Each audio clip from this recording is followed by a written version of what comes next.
அரசாங்கத்தால அல்லது அரசாங்கம் தொடர்பான தகவல்கள் சில அண்மை காலமா வெளிவந்து கொண்டிருக்கிறது. கடந்த காலங்கள்ல செய்த அரசாங்கங்களுடைய சில வேலை திட்டங்களால இப்ப இருக்கிற அரசாங்கத்துக்கு என்னென்ன பாதிப்புகள், எந்தெந்த வகையில நட்டம் ஏற்படுது, இந்த மாதிரியான பல விஷயங்கள் கடந்த நாட்கள்ல கணக்கெடுப்புகள்ல வெளியாகி கொண்டிருக்கிறது.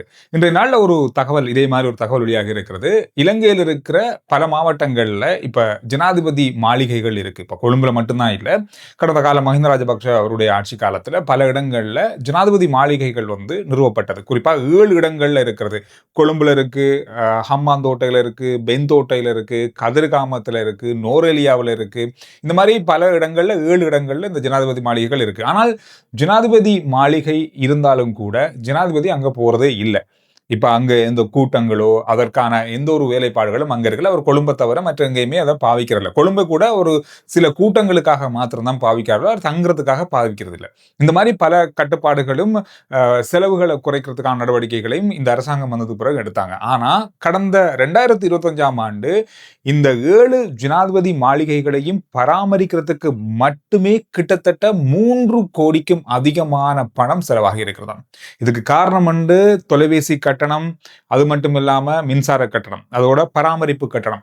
ஜனாதிபதியோ அல்லது அங்க கூட்டங்களோ நடக்காவிட்டாலும் கூட கடந்த 2025ஆம் ஆண்டுல கிட்டத்தட்ட 3089 பேர் அங்க தங்கி இருக்காங்க. காரணம் வேலை செய்யறவங்க, அதை பராமரிக்கிறவங்க, இந்த மாதிரி ஒரு பெரிய அளவான வேலையாட்கள் இருக்காங்க தானே, இவங்க தான் அங்க தங்கியிருக்காங்க. கிட்டத்தட்ட 3000த்துக்கு அதிகமானவங்க தங்கியிருக்காங்க. ஒட்டுமொத்தமாகவே போன வருஷம் 3 கூட்டங்கள் தான் இந்த 7 மாளிகைக்குள்ளேயும் நடந்திருக்கிறது. அதுலேயும் கதிர்காமம், மஹியங்கன, பெந்தோட்ட இந்த 3 மாளிகைகளுக்கும் ஜனாதிபதி போகவும் இல்லை. எந்த அரச கூட்டங்களும் அங்க நடக்கல.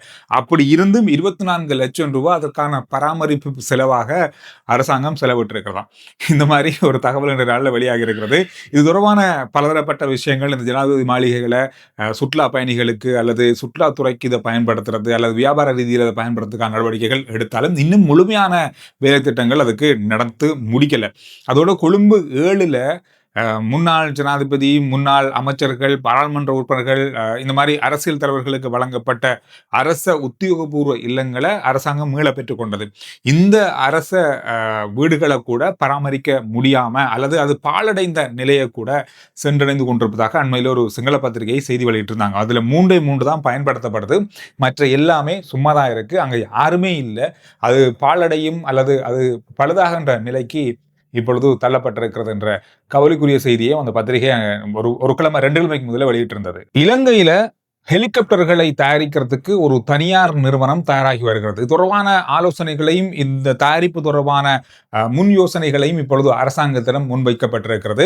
இந்த ஹெலிகாப்டர்கள் எப்படியானதுன்னு சொன்னா கிட்டத்தட்ட அதாவது இந்த செங்குத்தாக இறங்கி அல்லது செங்குத்தாக மேலே செல்லக்கூடிய வெர்டிக்கல் டேக் ஆஃப் லேண்டிங் ஹெலிகாப்டர்னு சொல்லுவாங்க. இந்த ஹெலிகாப்டர்களை இலங்கையில உற்பத்தி செய்யறதுக்காக இந்த தனியார் நிறுவனம் இப்பொழுது தயாராகி இருக்கிறது. எல்லா வகையான ஏற்பாடுகளையும் செய்து இப்பொழுது பரிந்துரை செய்யப்பட்டிருப்பதாக இன்றைய நாள் ஆங்கில பத்திரிகை ஒன்று செய்தி வெளியிட்டிருக்காங்க. இது ஒரு பெரிய ஒரு அளவான உற்பத்தியாக இலங்கையில ஹெலிகாப்டர்களை அதாவது சிறிய ரக விமானங்களை உற்பத்தி செய்யறதுக்கான ஒரு அடித்தளமாக அமைய போதும். இது இலங்கைக்கு மட்டுமில்லை வெளிநாடுகளுக்கும் ஏற்றுமதி செய்யறதுக்கான ஒரு வாய்ப்பை இலங்கைக்கு ஏற்படுத்தும் சொல்லி எதிர்பார்க்கப்படுது. இதுல அரசாங்கமும் கவனம் செலுத்தி வராங்க.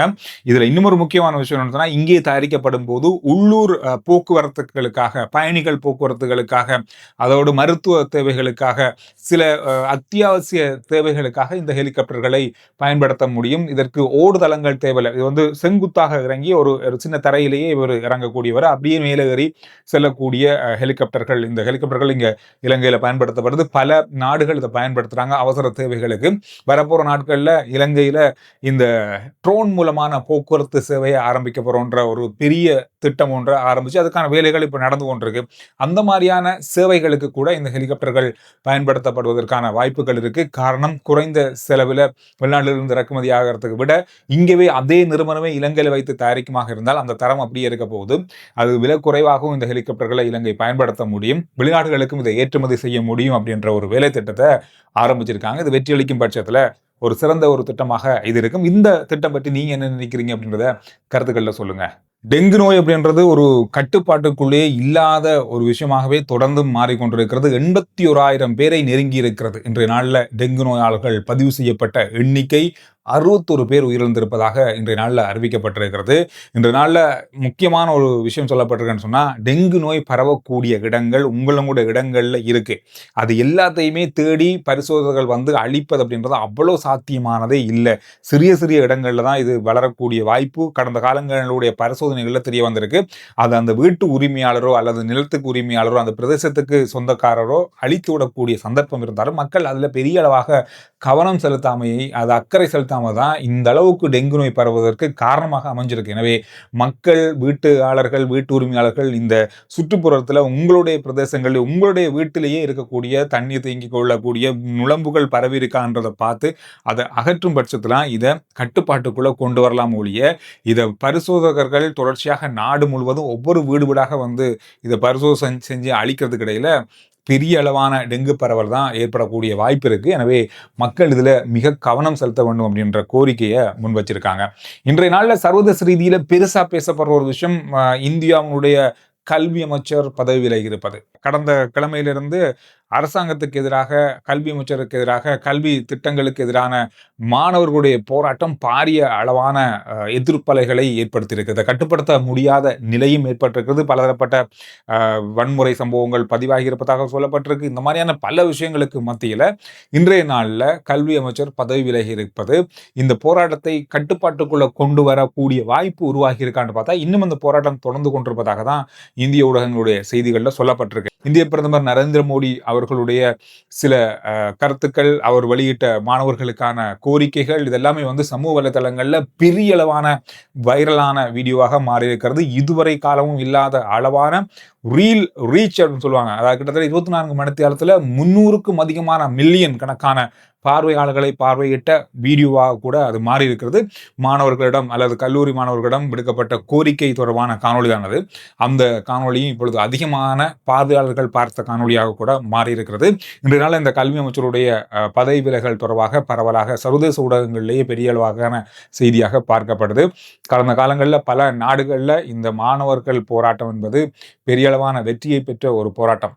இலங்கையிலையும் அதே மாதிரி ஒன்று நடந்திருக்கு. பங்களாதேஷ், நேபாள், பூட்டான், இந்த மாதிரி பல நாடுகளில் இந்த மாதிரி மாணவர்கள் போராட்டம் பெரிய அளவான ஒரு மாற்றத்தை தந்தது அப்படின்றது மறக்க முடியாத வரலாறு. அதே போல ஒரு தொடக்கத்தை இந்தியாவுடைய டெல்லி இப்பொழுது சந்தித்து கொண்டிருக்கிறது. இன்றைய நாளில் இப்பாகமு பிரதேசத்தில் சட்டவிரோதமான முறையில் போதைப்பொருள் கடத்தல் மூலமாகத்தான் இந்த சொத்துக்களை அவர் பெற்றார் அப்படின்னு ஒரு சந்தேகத்துக்கிடமாக ஒருவர் கைது செய்யப்பட்டு அவரிடம் ஏற்பட்ட விசாரணைகளில் சில தகவல்கள் பெறப்பட்டதால அவருடைய சொத்துக்கள் உடனடியாக முடக்கப்பட்டிருப்பதாக சொல்லப்பட்டிருக்கு. தொடர்பான விசாரணைகள் நடந்து வருது. இது அண்மையில் கொண்டு வரப்பட்ட ஒரு புதிய சட்ட முறைமை. அதாவது சட்டவிரோதமான முறையில் திடீரென சொத்துக்கள் சேர்க்கப்பட்டு அது எங்கிருந்து வந்தது, எப்படி நீங்க அந்த சொத்துக்களை சேர்த்து கொண்டீங்க அப்படின்றத சரியான முறையில் உறுதிப்படுத்த தவறினால் இந்த மாதிரி சொத்துக்கள் முடக்கப்படுவதற்கான நடவடிக்கைகள் எடுக்கப்படும். இது நாடு முழுவதும் இப்பொழுது பலதரப்பட்ட இடங்களில் விசாரணைகளாக நடந்து வருது. அதுல ஒரு கட்டமான ஒரு விசாரணையில தான் ஒரு நபர் இந்த மாதிரி ஒரு சிக்கலுக்குள்ள தள்ளப்பட்டிருக்காரு. எனவே இந்த விஷயங்கள் தான் நாளில் பார்க்கப்பட்ட மிக முக்கியமான செய்திகளுடைய சுருக்கம்.